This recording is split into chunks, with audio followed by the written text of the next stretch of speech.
بعد أعوذ بالله من الشيطان الرجيم بسم الله الرحمن الرحيم وإذ ابتلى إبراهيم ربه بكلمات فأتمهن قال إني جاعلك للناس إماما قال ومن ذريتي قال يا لا ينال أهل الظالمين صدق الله العظيم.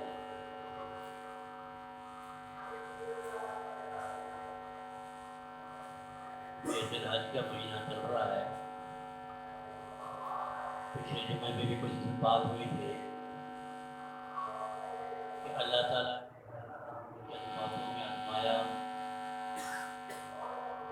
وہ آدم اپنا ابراہیم السلام پر آزمائش میں پورے ہوئے. جب آزمائشیں آئیں ابراہیم السلام نے آزمائشوں میں پورے اترے پھر اللہ تعالیٰ نے ہمارے لیے جائے اور الناس اماما میں آپ کو پیشوا بناؤں گا خلقت کا پیشوا بناؤں گا. ابراہیم السلام نے عرض کیا کہ یا اللہ آپ مجھے تو امام بنائیں گے پیشوا بنائیں گے لیکن میری اولاد میں سے کالا یا لا ینال اہل الظالمین جو نافرمان ہے ان سے میرا وعدہ. ہاں جو فرما بردار ہوں گے میں ان کو بھی عزت دوں گا ان کو بھی امام بناؤں گا لیکن جو نافرمان ہوں گے ان سے میرا وعدہ نہیں. تو ابراہیم السلام کو اللہ تعالیٰ نے آزمایا. دیکھیں پہلے آزمائشیں آتی ہیں اور پھر اس آزمائشوں کا اللہ تعالیٰ صلہ دیتے ہیں.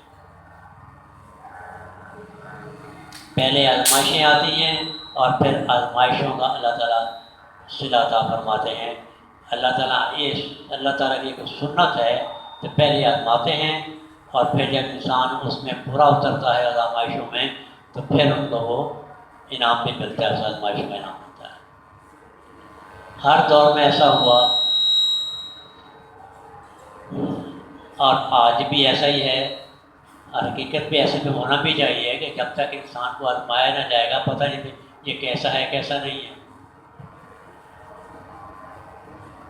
ہم بازار سے کوئی چیز لینے جاتے ہیں تو 10 دفعہ اس کو دیکھتے ہیں کیسی ہے کیسی نہیں ہے.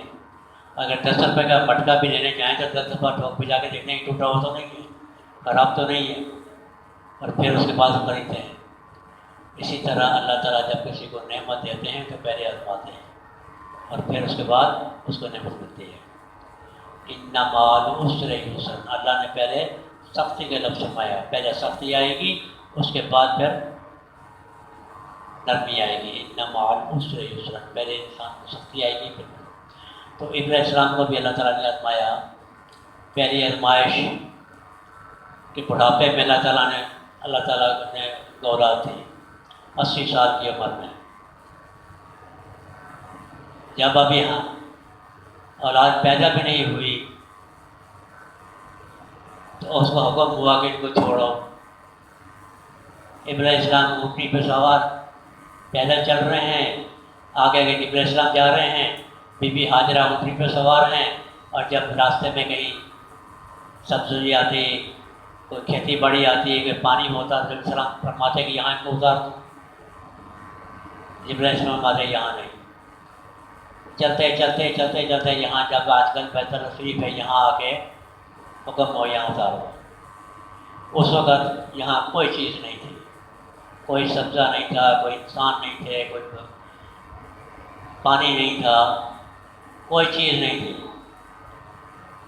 حکم ہو یہاں اتار دو. آپ یہاں اتار دیا. دیکھیں آزمائشیں کتنی سخت ہیں.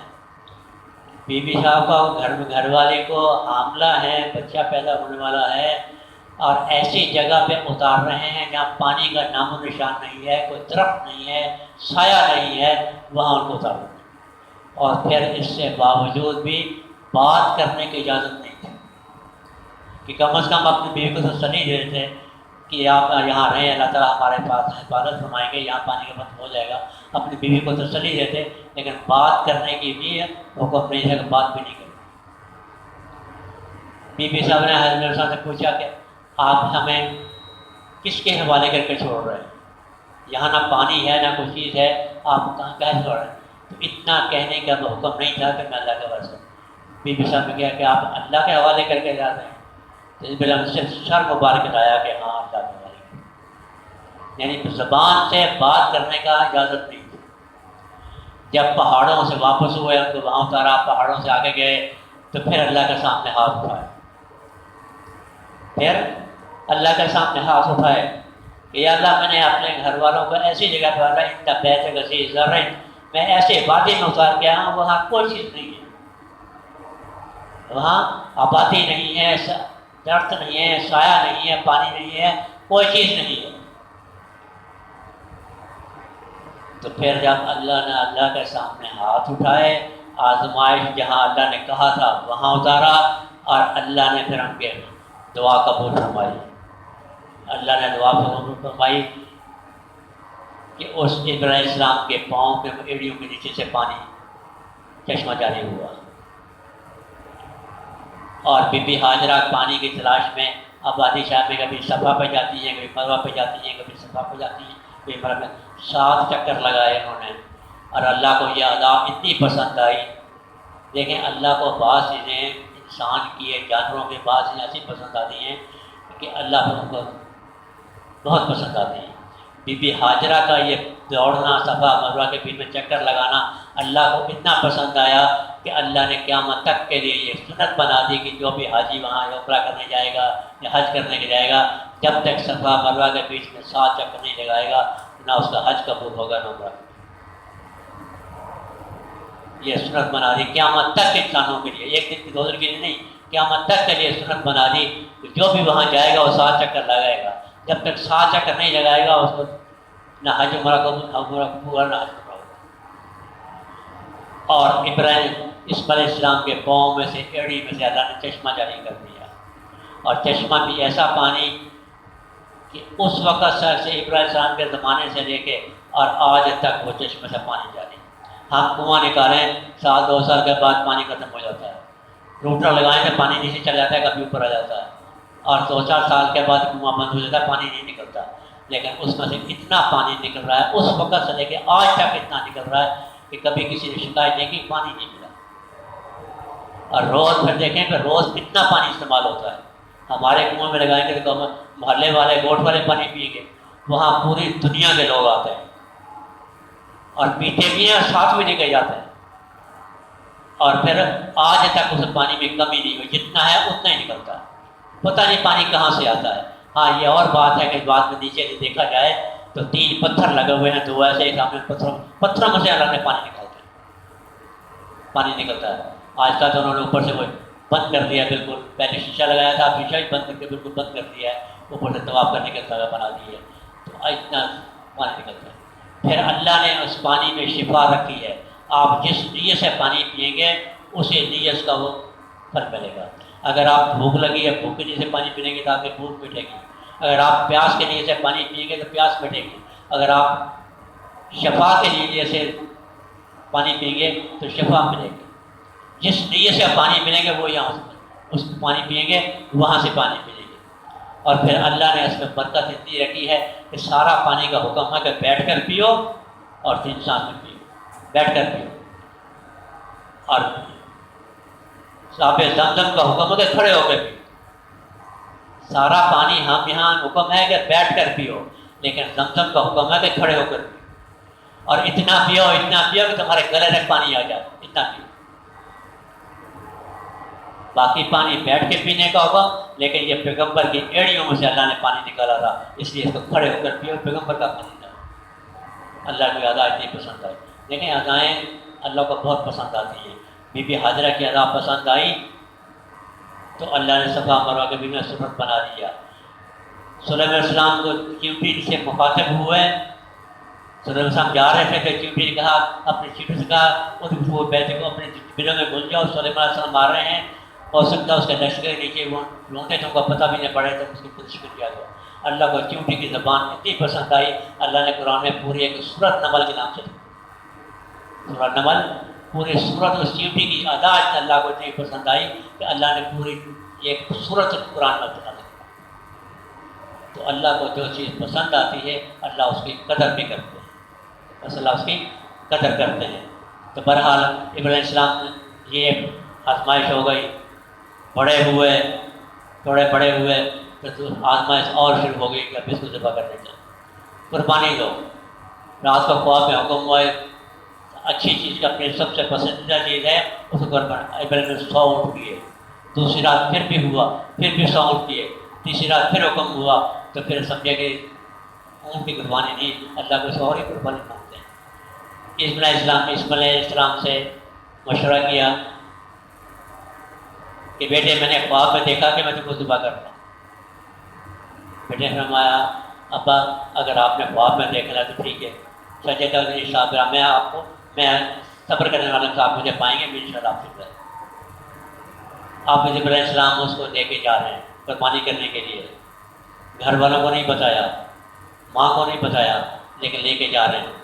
جب آگے لے کے جا رہے ہیں تو شیطان ایک جگہ ملا. تمہیں پتہ ہے باپ تمہیں کہاں لے کے جا رہا ہے؟ کہ ہاں باپ ہے, مجھے لے کے جا رہا ہے, کہیں جب لے کے جا رہا ہے, یہ تمہیں ذبح کرنے کے لیے جا رہا ہے. اسماعیل نے فرمایا کہ باپ اپنے بیٹے کو ذبح کر رہا ہے کہ نہیں, ہاں ذبح کرنے کے لیے جا رہا ہے. اور جہاں اسے کیا اور پھر وہاں ابراہیم السلام نے پتھر مارا اس کو, شیطان نے ذبح کیا. پھر دوسری جگہ, پھر تیسری جگہ. آج اللہ تعالیٰ نے یہ ابراہیم السلام کی دعا ادا اتنی پسند آئی کہ وہاں 3 سنت بنا دی کہ جب تک حاجی 3 پتھر نہیں ماریں گے ان کا حج بھی قبول نہیں. اب حاجی جاتے ہیں تو شیطان کو آج بھی پتھر مارتے ہیں اس کو. اس جگہ آج کل وہ بڑے وہ ستون بنا دیے ہیں, لیکن بہرحال جہاں جہاں ہے اللہ کو یہ ادا بھی اتنی پسند آئی کہ وہاں آج کل بھی جو جاتا ہے شیطان کو پتھر مار. پھر جہاں ذبح کرنے کے لیے بیٹھے, اسماعیل السلام نے اپنے والد سے کہا کہ ابا تو ایک کام 2-3 میرے کام کرنا. ایک میرے ہاتھ پاؤں باندھ دینا. دیکھیں باپ ذبح کرنے والا اور بیٹا ذبح ہونے والا. اب ذبح ہو رہا بیٹا, پتہ ہے کہ میرے جرگ میں چھری چلے گی, لیکن پھر بھی بیٹے میں ہمت دیکھیں. پیغمبر تھے نا کہ باپا میرے ہاتھ اور پاؤں باندھ دینا, اس لیے کہ ہو سکتا ہے کہ تکلیف کی وجہ سے میرے ہاتھ پاؤں چھوٹیں اور خون کے چھرے آپ کے کپڑوں میں پڑیں, آپ کے کپڑے خراب ہو جائیں گے, آپ کے کپڑے خراب ہو جائیں گے, اس لیے میرے ہاتھ پاؤں باندھ دینا. اور دوسرا میرے منہ پہ کپڑا ڈال دینا. ایسا نہ ہو کہ آپ جب چھری چلائیں تو آپ کو اپنی شکل نظر آئے, آپ کے ہاتھ کمزور ہو جائیں. والد کی اولاد کی طرف سے محبت غالب آ جائے اور آپ میری چھری نہ چلا سکیں, اس لیے میرے منہ پہ کپڑا ڈال دینا. اور تیسری بات یہ ہے کہ گھر پہ جا کے میری والدہ کو نہیں بتانا, میری اماں کو نہیں بتانا. ابراہیم السلام نے ہاتھ بھی باندھ دیے, منہ پہ کپڑا بھی ڈال دیا اور چھری بھی لے لی. اب چھری کو چلاتے ہیں.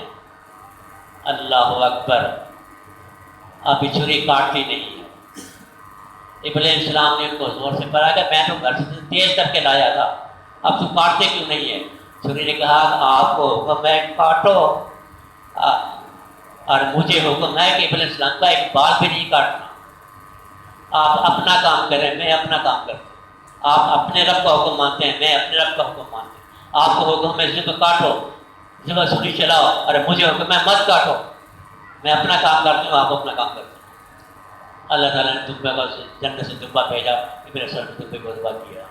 باپ نے چھری چلا دی تھی نا, بیٹا بھی دے گیا تھا. آج اگر خدا اللہ نہ کرتے, اگر آج یہ حکم ہو جاتا ہے انسانوں کے لیے کہ آپ ایک قربانی کے وقت میں اپنے بیٹے کو ذبح کریں گے, تو میں کہتا ہوں کہ لاکھوں کروڑوں بھی ایک اپنے ذبح نہیں کرتا, کوئی بھی نہیں کرتا. کون اپنے بیٹے کو ذبح کرتا ہے؟ کون اپنے پاپا کے بیٹے کی چھری بھی چلاتا ہے؟ لیکن حکم وہ پیغمبر سے. اگر یہ اللہ تعالیٰ کا شکر ادا کرنا چاہیے کہ اللہ نے یہ سنت مقرر نہیں کہ اپنے بیٹے کو ذبح کر. اگر اللہ ابراہیم السلام کی چھری چل جاتی, اگر ابراہیم السلام کی چھری اس پہ چل جاتی تو آج ہمارے لیے حکم لازمی ہو جاتا کہ ہم بھی اپنے بیٹے کو ذبح کریں. لیکن اللہ کا حکمت تھی وہ چھری نہیں چلتی. تو یہ قربانی جو ہے ابراہیم السلام کی سنت. ابراہیم السلام نے جب اتنی آزمائشیں آئیں تو اللہ نے پھر ان کو عزت بھی دے دی. آج بھی جو اللہ کی سنت پہ عمل کرے گا اللہ اس کو اسی طرح عزت دے. جو اللہ کے اور اللہ کے نبی کی سنت پہ عمل کرے گا, اللہ کے حکم پہ عمل کرے گا, اللہ کی سنت پہ حبیب کی سنت میں مگر اللہ آج بھی اس کو اتنی سنتے ہیں، لیکن پہلے آزمائشیں آئیں گی اس کے بعد اس میں۔ تو اس لیے یہ قربانی جو ہے ہماری سنت ہے ابراہیم علیہ السلام کی۔ صحابہ نے عرض کیا یا رسول اللہ ما ہی الرضائی، یہ قربانی کیا چیز ہے؟ نبی نے فرمایا سنت ابی کو ابراہیم، آپ کے باپ ابراہیم علیہ السلام کی سنت ہے۔ صحابہ میں ہمار لینا یا رسول اللہ اس میں ہم سے کیا ملے گا؟ ہم قربانی کریں گے ہمیں کیا ملے گا؟ نبی نے فرمایا لکل شعر حسنہ، ہر بال کے عوض میں تم کو ایک نیکی ملے گی، ہر بال کے عوض میں تم کو ایک نیکی ملے گی۔ دیکھیں بیر بکری کی جسم پہ جتنے بال ہوتے ہیں کوئی انسان کو گن سکتا ہے؟ کوئی انسان کو گن نہیں سکتا۔ ہم اپنے سر کے بال کو نہیں گن سکتے، تو بھیڑوں کے پر بغیر کتنے بال ہوں گے، اور ہر بال کے بارے میں ایک نیکی ملے گی۔ اور اگر انسان اندازہ لائے کہ ہم اتنی نیکیاں ہمیں کما لیتے ہیں کہ ہم اس کو گن نہیں سکتے کتنی نیکیاں ملتی ہیں، مفت میں نیکیاں ملتی ہیں۔ تو اس لیے ان دنوں میں قربانی بھی کرنی چاہیے، یہ مفت کی نیکیاں ہیں۔ پھر اگلے سال پتہ نہیں ہماری زندگی ہو یا نہ ہو، ہمیں قربانی کرنے کا موقع ملے یا نہ ملے۔ تو اس لیے اس دنوں کو، اور پھر یہ بھی ہے کہ اگر ان 3 دنوں میں ہم نے قربانی نہ کی تو پھر اگر پورا سال ہم ذبح کرتے رہیں قربانی کا ثواب نہیں ملے گا۔ ہاں صدقہ ہو جائے گا، خیرات ہو جائے گی، ثواب ملے گا، لیکن قربانی کا ثواب نہیں ملے گا۔ جو ہم ہر بال کے نیکی کے عوض میں ہم کو ایک نیکی ملتی ہے وہ نہیں ملے گا، باقی چیز تو مل جائے گا۔ تو یہ سیزن ہے کمانے کا، اگر سیزن گزر گیا تو پھر پورا سال انتظار کرنا پڑے گا، پھر اگلے سال کا انتظار کرنا پڑے گا، اور اگلے سال ہم نے اپنی زندگی نہیں دیکھا کہ ہمارا اگلا سال ہمیں ملے گا یا نہیں ملے گا، کیا پتہ ہماری موت پہلے ہی آ جائے۔ تو اس لیے ان دنوں میں یہ قربانی کرنے بھی اپنے آپ کو ضروری سمجھیں۔ جہاں ہمارے کام دوسرے کام ہمارے ہوتے ہیں، اگر ہم دوسرے کام شادی بیاہ میں ہے، گھر میں پیسہ نہیں ہے، کسی ادھار لے کے بھی کر لیتے ہیں، اور کوئی کام ہوتا ہے تو ہم دوسروں سے ادھار لے کے بھی کر لیتے ہیں کہ چلو بعد میں دے دیں گے۔ جب دوسرے کام ہم ادھار لے کے کر سکتے ہیں لیکن وہ بھی پتہ ہے کہ سال میں دوبارہ بھی ہو سکتا ہے، یہ بات نہیں ہے، وہ تو دوبارہ بھی ہو سکتا ہے، لیکن اس سال میں ہو گئے ایک دفعہ، پھر یہ ہم کام کیوں نہیں کر سکتے؟ پیسے نہیں ہیں جی، گھر میں پیسے نہیں ہیں، اس لیے قربانی نہیں کرتا، دوسرے کاموں کے لیے پیسے مل جاتے ہیں، قربانی کے لیے نہیں ملتے۔ اس لیے اپنے آپ کو گنجائش نکال کے، نہ بھی ہو تو آگے پیچھے کر کے گنجائش نکال کے قربانی کر سکتے۔ ٹائم ہو گیا، کچھ مسائل قربانی کے بارے میں ضروری ہیں کہ پچھلے دفعہ میں نے عرض کیا تھا کہ قربانی کن لوگوں پہ فرض ہے۔ اب یہ ہے کہ قربانی کا جانور کیسا ہونا چاہیے۔ دیکھیں عام طور پر ہمارے گھروں میں ایک یہ بھی رواج ہے کہ گھر میں ایک قربانی کی، دوسری چاہے صاحب نصاب بھی ہیں لیکن اس کے باوجود بھی کہتے ہیں کہ یہ ایک قربانی ہو گئی ہے، سب کے لیے کافی ہے۔ دیکھیں گھر میں 10 افراد الگ الگ فرض کریں گے، 10 میں گھر میں 5 بالغ لوگ ہیں اور 5 پہ قربانی فرض ہے۔ اگر ہم یہ کہتے ہیں کہ گھر میں ایک قربانی ہو گئی ہے، سب کے لیے ٹھیک ہو گئی، تو وہ قربانی کسی کی بھی نہیں ہوگی، نہ کرنے والے کی اور نہ باقی کوئی، اس لیے کہ نیت تو کسی ایک کی تو نہیں تھی، یہ سب کی تھی، سب کی قربانی نہیں ہوئی، وہ کسی ایک کی قربانی نہیں ضائع ہوگی قربانی۔ اس لیے قربانی گھر میں ایک آدمی کی قربانی ہوتی ہے، جتنے بھی جن پہ صاحب نصاب ہیں اور سب کے لیے قربانی فرض ہے۔ اگر بیوی کے پاس پیسہ ہے تو وہ اپنی الگ قربانی کرے گی، یہ نہیں شوہر نے کرنی بیوی کی ہو گئی یا بیوی نے کرنی شوہر کی ہو گئی، نہیں، بیوی کو الگ کرنی پڑے گی، شوہر کو الگ کرنی پڑے گی۔ پھر یہ ہے کہ اگر دیکھیں میں اپنی قربانی مجھ پہ فرض ہے، میں کسی اور پہ نام پہ کسی اپنے بیٹے کے نام پہ کرتا ہوں، یہ قربانی نہیں ہوگی۔ اگر میرے پاس قربانی مجھ پہ واجب ہے اور میں اپنی قربانی نہیں کرتا، اپنے بیٹے کے نام پہ قربانی کر دیتا ہوں، میرے سامنے ہے، تو وہ قربانی نہیں ہوگی۔ پہلے اپنی قربانی کرو، پھر گنجائش ہے تو اس کے نام پہ قربانی کرو، وہ ہو جائے گی، لیکن پہلے اپنی قربانی، جب تک اپنی نہیں ہوگی دوسرے کے نام پہ قربانی نہیں ہوگی۔ اسی طرح جب گوشت بانٹتے ہیں، یہ اپنا بڑے جانور میں 7 حصے ہوتے ہیں، اب 7 حصے میں اگر کسی ایک کی نیت 7 حصے میں قربانی کرنے کی نیت ہوگی تو اس کی قربانی ہوگی. اگر 6 آدمی کی نیت ہے قربانی کرنے کی، ایک آدمی کی نیت ہے قربانی کرنے کی نہیں ہے، ویسے اس نے گوشت کھانے کے لیے اگر اپنے سال میں گوشت نکلتا ایک حصہ ملے گا وہ اپنے گھر میں رکھوں گا گوشت کھائیں گے، تو وہ قربانی کسی کی بھی قربانی نہیں ہوگی. 6 آدمی نے نیت کی قربانی کی، ایک آدمی نے نیت کی کہ میں صرف گوشت کھانے کے لیے رکھتا ہوں، بعد میں سارا سال گوشت کھاتے رہیں گے، تو پھر وہ 7 آدمی کسی کی بھی قربانی نہیں ہوگی، وہ 7 کی قربانی ہے. جب 7 حصے ہیں تو 7 کی نیت قربانی کی ہونی چاہیے تب جا کے اس کی قربانی. یہ بھی خیال رکھنا پڑتا ہے. پھر جانور کیسا ہونا چاہیے؟ ایسا جانور دبلا پتلا نہ ہو کہ جس کی ہڈیوں میں گودا بھی نہ ہو، اس کی قربانی جائز نہیں. ہاں اگر کمزور ہے لیکن ہڈیوں میں اگر گودا ہے اس کا ہے تو پھر قربانی ہو جائے گی، لیکن اگر ہڈیوں میں گودا بھی نہیں ہے، اتنا کمزور ہے تو اس کی قربانی نہیں ہوگی. جانور لنگڑا ہے لیکن پاؤں وہ زمین پہ رکھ سکتا ہے، اس کو سہارا مل جاتا ہے تو اس کی قربانی ہو جائے گی. لیکن اگر اتنا لنگڑا ہے کہ پاؤں اٹھا کر چلتا ہے، اس کو سہارا نہیں ملتا، اس کی قربانی نہیں ہوگی. ہاں تو اس کو اتنی کمزور ہے، نظر اس کی اتنی کمزور ہے کہ چارے کو دیکھ نہیں سکتا، اس کی قربانی نہیں ہوگی. کان اب ہیں، سینگ ہیں، اگر 1/4 سے 3 حصے کر لیں، اگر 2 حصے سلامت ہیں، 1 حصہ کٹا ہوا ہے قربانی ہو جائے گی، لیکن تیسرے حصے سے زیادہ ہے تو قربانی نہیں ہوگی. اسی طرح دم ہے، اگر 1/4 سے 3 حصے کم کٹی ہوئی ہے تو قربانی ہو جائے گی، اگر زیادہ ہے تو قربانی نہیں ہوگی. ان باتوں کو بھی خیال رکھنا چاہیے.